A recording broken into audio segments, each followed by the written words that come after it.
Salut à tous, bienvenue dans cette nouvelle vidéo. On va évoquer l'actualité mercato du Paris Saint-Germain. Nono est avec nous, salut Nono. Salut Sacha. Alors Nono, première mauvaise nouvelle, Neymar annonce qu'il reste au Paris Saint-Germain cette saison. Je serai là au Paris Saint-Germain, même s'il n'y a pas beaucoup d'amour avec les supporters. Je serai là avec ou sans amour. Donc on n'est pas prêt de s'en débarrasser. Attends, t'es pas prêt de t'en débarrasser, aucune offre, personne n'en veut. Et ben il va falloir se l'encaper pour un bon bout de temps.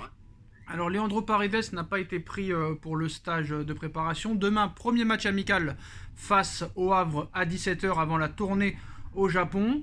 En ce qui concerne Paredes, il n'y a pas beaucoup de clubs qui s'intéressent à lui. Il y a les deux Roms, mais c'est pas non plus du concret. Donc ça va être compliqué de se débarrasser des indésirables. On en a déjà parlé, pas la peine de s'y projeter.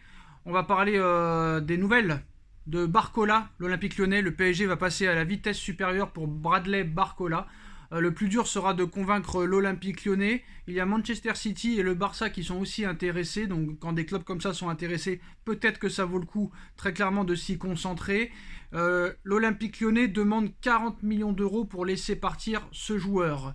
Honnêtement, Nono, c'est un joueur en plus que Luis Enrique voudrait absolument. Il lui aurait déjà parlé au téléphone.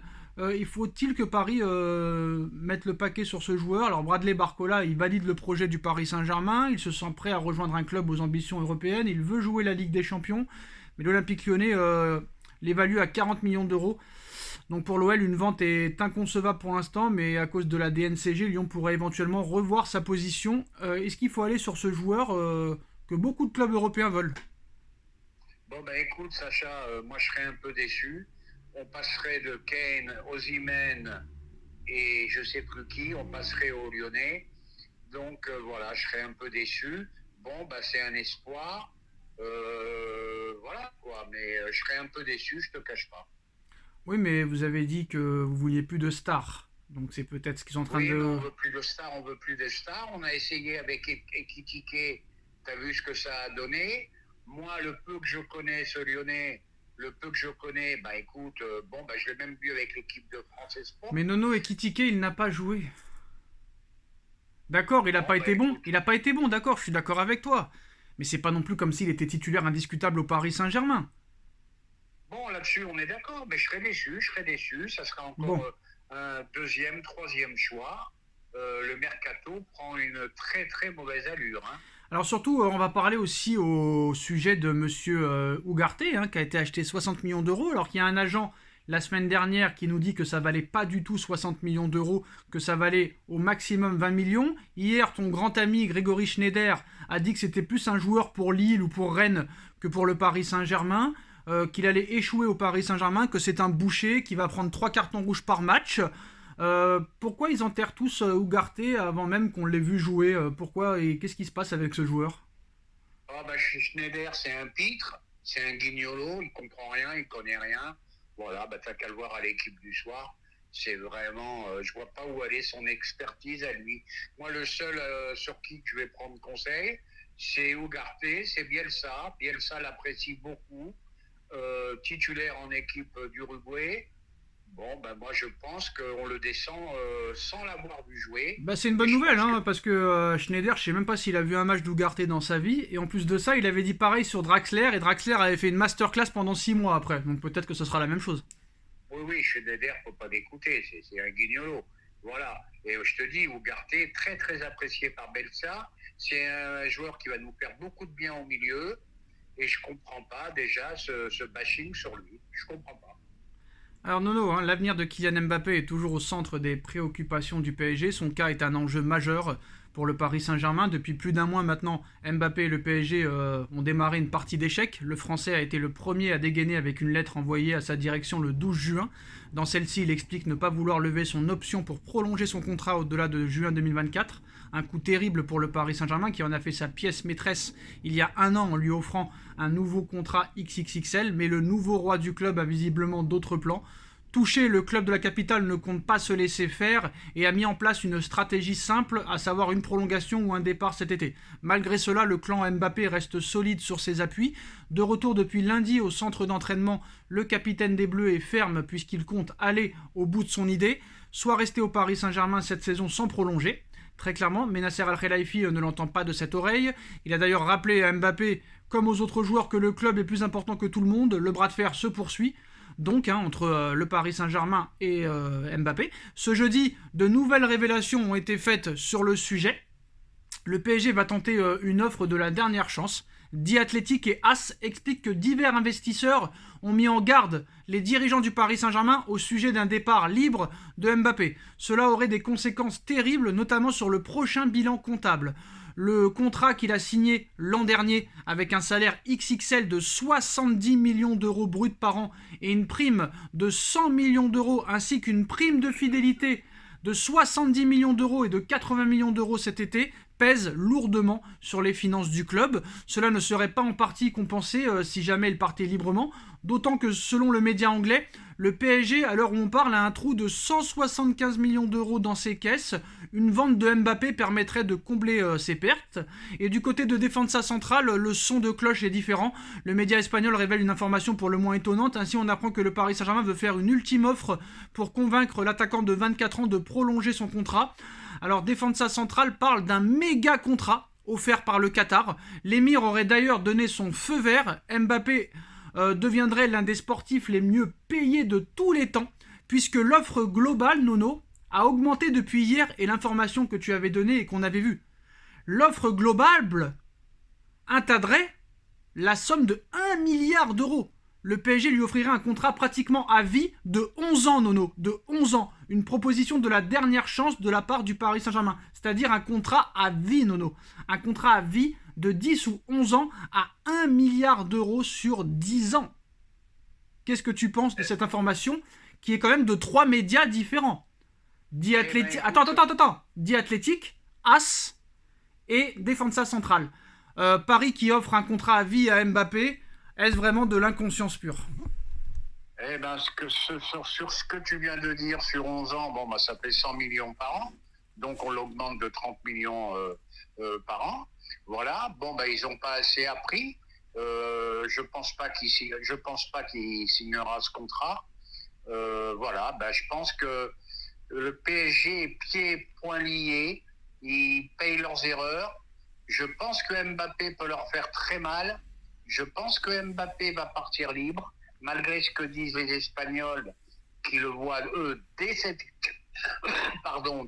été à Madrid. PSG Community moi, aussi. Moi, je pense pas du tout. Je pense qu'il va aller au bout de son contrat, il va partir libre. Moi, j'y crois. Et c'est vrai que financièrement, ça va faire beaucoup de mal, surtout au niveau du sponsoring. Messi parti, Mbappé parti, Neymar n'existe plus. Ça va faire très très mal. Moi j'y crois, Nono. Moi j'y crois. Peut-être qu'il pourrait partir cet été parce qu'il y a eu plusieurs stratagèmes qui sont étudiés par le Paris Saint-Germain. Mais honnêtement, là il n'est plus question, sur la question que je vais te poser, il n'est plus question de savoir si on est fan de Mbappé ou non, si on veut le garder ou non, si on veut le transférer ou le prolonger. Si tu étais Mbappé, toi Nono, on te propose un contrat de 10 ans, 1 milliard d'euros. Tu dis oui ou tu dis non? C'est-à-dire que tu restes au PSG et tu touches ces 1 milliard sur 10 ans ou tu vas au Real cet été? Si tu es à la place d'Mbappé. Je vais me mettre à la place d'Mbappé. Si tu penses qu'à l'argent, oui, tu re-signes. Okay. Si tu veux des titres, si tu veux voir autre chose, tu vas dans le plus grand club du monde. Et voilà. Et moi je pense qu'il pense qu'à l'argent et que cette offre-là peut lui faire changer d'avis et prolonger son contrat. On parle de 1 milliard d'euros. 1 milliard d'euros sur 10 ans. Et comme tu as si bien calculé, ça fait 100 millions d'euros par an. Nono. Qui touche 100 millions d'euros par an à l'heure actuelle? Personne. Ni un basketteur, ni un golfeur. Personne. Non, mais en salaire, je parle. En salaire, personne ne touche ça. Personne. Même les Browns ne les gagnent pas. Ah non, 100 millions en 1 an, personne. En NBA, tu touches des 200 millions en 4 ans, des 250 millions en 5 ans, mais jamais sur une saison. Là, 100 millions d'euros par saison, c'est tout à fait incroyable. Et une autre information aussi, hier soir, très tard dans la nuit, qui pourrait aussi arranger tout le monde, Nono, c'est-à-dire que Pérez est prêt à offrir 120 millions d'euros au Paris Saint-Germain pour avoir Mbappé, et de payer la totalité des primes que le PSG devait verser à Mbappé, c'est-à-dire 80 millions d'euros, c'est-à-dire que dans l'affaire, Paris gagnerait que 120, mais comme Paris n'aurait pas à offrir les 80 millions à Mbappé, vu que c'est Pérez qui le ferait, ça ferait comme si tu aurais 200 millions d'euros. Est-ce que ça peut être une bonne stratégie qui pourrait satisfaire tous les clans? Ça peut satisfaire tout le monde. Paris en voulait 200. Pérez, soi-disant, ne voulait pas mettre 200.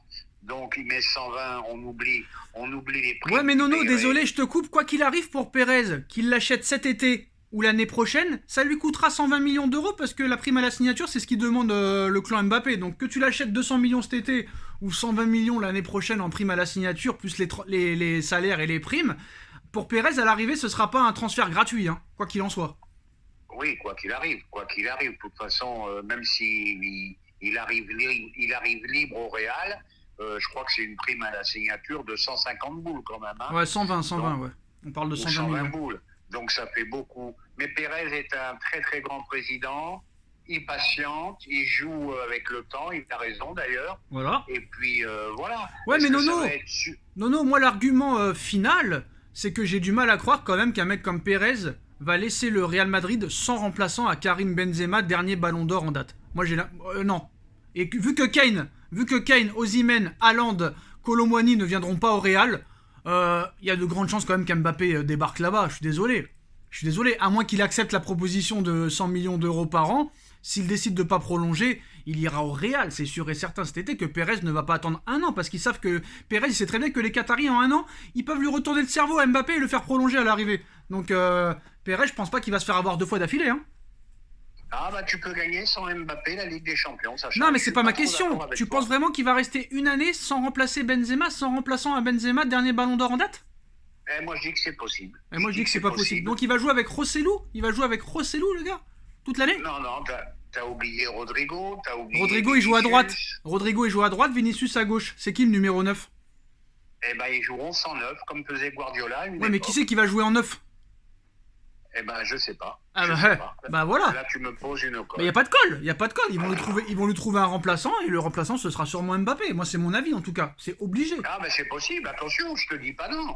C'est possible, mais comme je le dis tout le temps, aussi bien Pierre, Paul, Jacques, Riolo, Nono, Sacha, c'est pile ou face. Voilà. T'as une chance sur 2 qui reste ou qui part. Voilà. Moi je pense qu'il va partir, je peux me tromper, mais je pense qu'il va partir. En tout cas. Pour le bien du club, maintenant je parle d'autre chose, pour le bien du club, voilà, faut travailler. Moi je suis content si Campos saute en même temps que lui. Moi je pense qu'il va partir. Maldini n'est pas loin. Moi je pense qu'il va partir, Nono. Moi je pense qu'il va partir. Mais s'il part pas, il prolongera. Mais ça m'étonnerait qu'il parte libre. Honnêtement, je pense qu'il a quand même encore un minimum de valeur. Donc je pense pas qu'il mettra Paris dans la panade. Parce que le mec, quand même, faire une saison entière en te faisant siffler. Regarde, les supporters du PSG, c'est des fous. Hein. Regarde, Lucas Hernandez, ils ont précisé qu'il sera pas le bienvenu. Ils ont dit quoi sur Vlahovic? Ils ont mis une banderole, on te coupe les 3 doigts si tu viens, c'est ça? Donc ils ont peur de personne. Hein. Ils ont peur de personne, donc. Ils ont sifflé le plus grand joueur du monde. Même Neymar, il a dit que Neymar, il a dit amour ou pas amour, je serai là, mais lui, on sait très bien que c'est pour son contrat qui est exorbitant, qui veut rester, et que la vie est très bien à Paris. Mais Mbappé se faire siffler toute l'année, ça risque d'être compliqué pour lui. Donc voilà, l'argent coule à flot. Donc voilà. Il faudrait quand même que cette histoire s'arrête au plus vite, parce que maintenant c'est le temps de parler de football, parce que j'en ai marre de parler de pognon, surtout des sommes aussi indécentes. Voilà. Et comme je t'ai dit, parce que on s'était un peu interrompus tous les deux, Maldini va peut-être arriver, Campos peut sauter avec Mbappé en même temps, ça serait content. Voilà. Maldini a fait du très beau travail au Milan AC. C'est pour ça qu'ils l'ont dégagé. Oui, mais ça, c'est le football. Des entraîneurs qui gagnent, même ils dégagent. Voilà, c'est le football d'aujourd'hui, malheureusement. Et ben voilà les postos, c'est la fin de cette vidéo. Dites-nous en commentaire ce que vous en pensez. On like, on partage, on commente, on s'abonne. Merci Nono d'avoir été là et on se retrouve très vite pour une nouvelle vidéo. Tchuss. Merci Sacha.